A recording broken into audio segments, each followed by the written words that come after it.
Hey everybody, welcome back to Airsoftology Mondays, the show that answers your questions, helps you out in a pinch, and it's also ever approaching the wonderful holiday season here. Hope you guys are going to get some really cool gifts this holiday for Christmas, Hanukkah, whatever you guys celebrate, Kwanzaa, Festivus, whatever the fun thing is. I really hope there's something waiting for you airsoftish out there. I'm going to wish good vibes onto you. But this week, we got a really full show. A lot of great questions for you, so I'm going to jump right on in. But before we do, I want to let you guys know on the front end how to get your question on the show. It's super simple. Put it in the comment section below and vote up your favorites. That's how you get on the show. I read every single question every week. I can't answer them all, but I will do my best, so be persistent. If you guys don't get answered this week, make sure to keep asking them down there in the comment section, and I will get you in eventually. I promise. Just be patient. So, enough of explaining how it goes and wishing you guys good luck. It's time to dive on into what you're really here for, and that's your questions in the Palco Mail Call. Philip Tornquist writes, "Hey Jonathan, I play a lot of CQB, up close and personal, and at the end of the day, I'm welted to the point of blood. The pain doesn't bother me, but is this bad for my body?"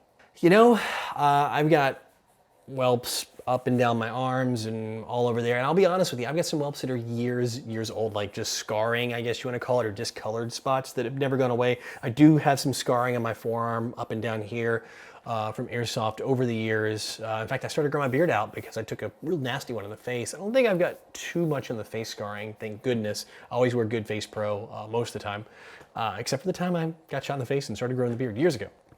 But with that in mind, I would say potentially, I mean, is it harmful? Is it going to cause like a blood clot and you're going to have an issue? Probably not. I mean, the chance of that is infinitesimally, is that even a word? I don't know. Infinitely small. Let's use that. Let's not go with a word so big I can't even pronounce it. It's a very small chance that something like that could happen. You'd have to have blood issues and things like that for that to work out. Not to get morbid or anything here. So is it bad for you? No. But I mean, do you want to have whelps and scars, little pock marks up and down your arm for the rest of your life?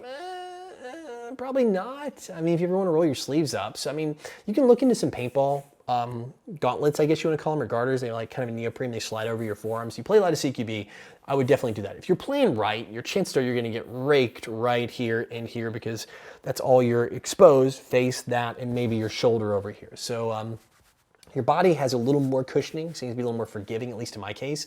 Just larger muscle groups, a little bit more skin to work with. But this, when everything's all tight and you got that skin right here really tight because your forearms are going and you're just around that corner, that those end up getting just shot up real bad. So I would maybe look into that. Maybe that and some neck protection if you guys don't have it. I mean, again, that's why the paintball players have those. And you see a lot of speed softers like the team SIG or SYG. I'm not sure, is it SIG or SYG? How do you pronounce it? If it's you spell it or do you say it? Those guys will wear longer sleeve stuff, more padding. You'll even see some speedball players, or some, sorry, speedball, go back to my paintball days, speed soft players or speed QB players wearing the paintball gear. So maybe something you want to look into. Like I said, is it going to cause permanent damage with health issues?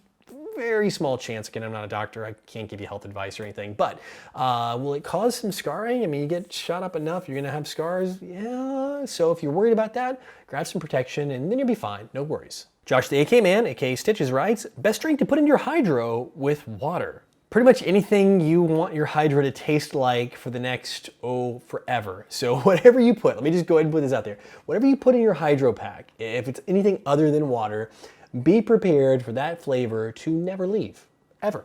No matter how hard you try, you're always gonna get a little hint of whatever that may be. So just be prepared for that. Now that said, there's a bunch of companies that make stuff that are specifically for hydros. Like you can actually get these powdered drink mixes and all that. Essentially, they're just powdered Gatorade. That's all they are. Seriously, that's it. So if you guys want to do the Gatorade route, that's a good option. If you want a few more electrolytes, you can do add a little salt in there. I saw a recommendation in the comments. I put a little bit of salt, just a touch in there to help replenish that. I think it's kind of a good idea. Don't go overboard. You don't want like sea salt level salt, but just a little bit in there to up your sodium levels that you're probably going to lose on a hot and sweaty day. Avoid things that are flavored. You can actually look at some of those electrolyte waters that are out there. They're probably pretty good options as well. But like I said, if you do something flavored, just pick up an extra bladder because that one's going to be relegated to the world of always tasting like grape or whatever, or lemon lime or orange or whatever flavor you choose. I saw some other comments on this one. This guy's from last week, by the way, guys.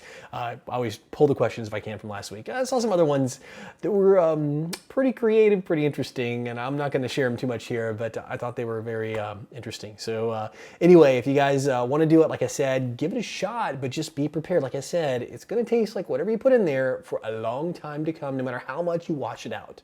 Oslo writes, what would be the best MilSim in the US for first timers from Canada or really anywhere? My friend and I want to do a road trip to the US and hit up one or possibly more MilSims, but we've only ever played skirmish games at our local field. We're looking for a less of a hardcore simulation and more of just a fun, massive multi-day game. All right, so hardcore, I would probably narrow out MilSim West out of the gate, and I will say this. Those guys put on fantastic events, but they are definitely more hardcore. I mean, you're going to be bringing camping gear, and there's a lot of stuff involved. Definitely, if you get the chance, visit one of the MilSim West games. You absolutely positively have to go to it. So we're going to move that off because that you said no hardcore on that one, but they are very fun experiences nonetheless. I would say if you had to pick one, and because you got to think, US is big. I don't know where you're coming from, and the chance of 2 MilSims being relatively drivable with not multiple days of driving and traveling in between, I would probably say go for the American MilSim experience. That's what I would do. American MilSim puts on a fun, I would call it a MilSim-ish skirmish kind of vibe. So if you're used to skirmishing at fields and you want to add some MilSim elements in there and something that's very approachable for a newer player into the MilSim world, I would absolutely positively say jump on into that American MilSim experience. You're going to have a great time. They're fun. They have like cohesive squad organization. They have really good medic rules and ammo count and fire, you know, like semi-auto only and engagement distances, things like that, which I think make it very fun. And it's objective-based gameplay, but it's not so difficult that if you're like, oh man, I've only played at my local field and this is going to be like the most impossible thing and I need to prep for months. You don't. You really don't. I mean, it is very approachable. So if you guys want to get into that, I would highly recommend that. Check them out. It's AmericanMilSim.com is their website.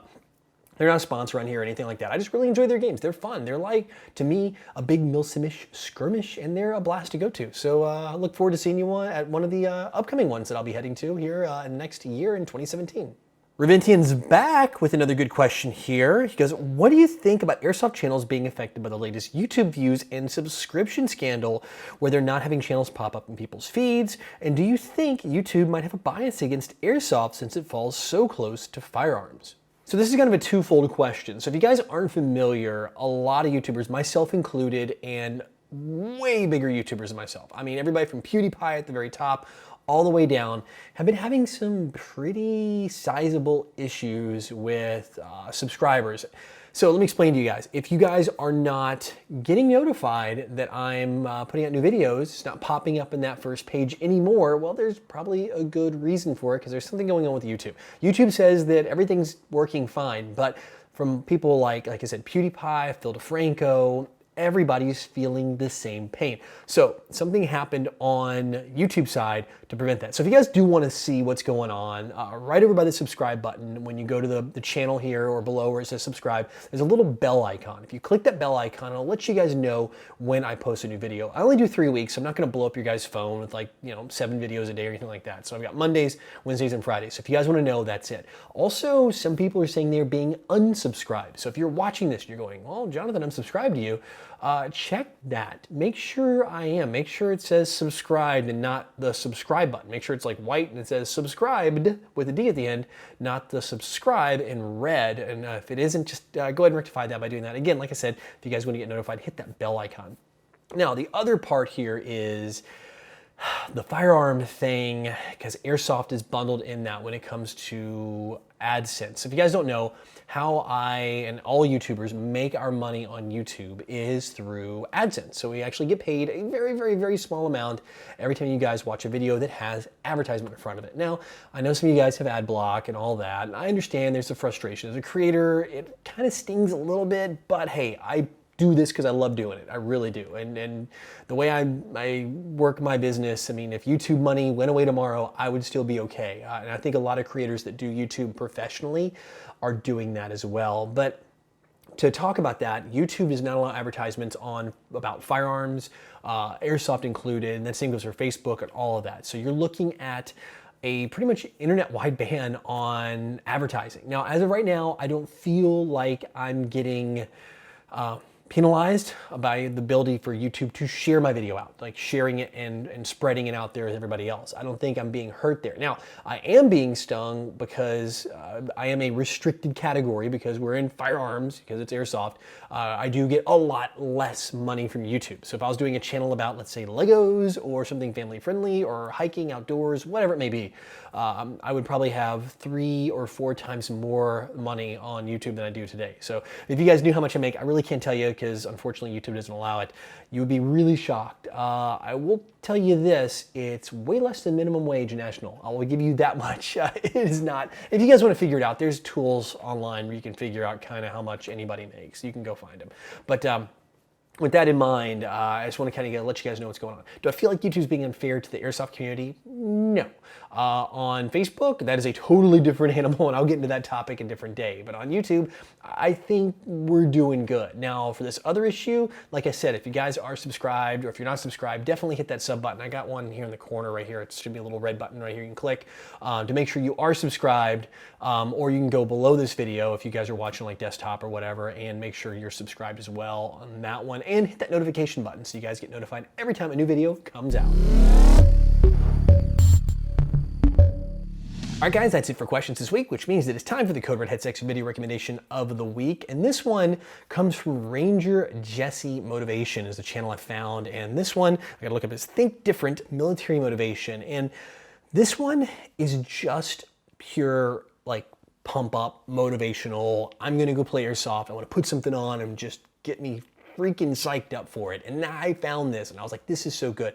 It's a bunch of spoken word, like different speeches, people get motivational speeches, overplayed over top of military footage. Super cool pump up video. Unfortunately, whoever edited it together used like a trial version of software, so like this huge watermark, you can kind of see it here in the corner of the software they use.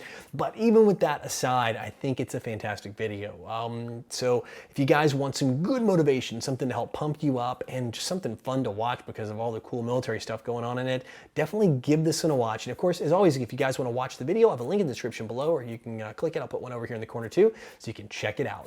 Well, guys, thanks again for hanging out with me on a Monday and asking some awesome questions. Again, like I said, if you want to get your question in the show, put it in the comment section below and vote up your favorites, and I will get them on the next show. Also, if you guys haven't checked them out, I think we're getting a little too close for the holidays here, but I still have full stock of patches. I got a reorder a few weeks ago that came in. So we've got your Call Your Hits patch. We've got your new little Ranger Eyes and Airsoftology. We've got actually a name tag patch. We've got a ton of patches. If you guys want to check out the web store, I'll put a link over here in the corner for the web store so you guys can watch that out. I'll put it way over in the corner. But anyway, enough of me hawking my wares. Until next week, go out, play some airsoft, have some fun, but no matter what you do, call your freaking hits.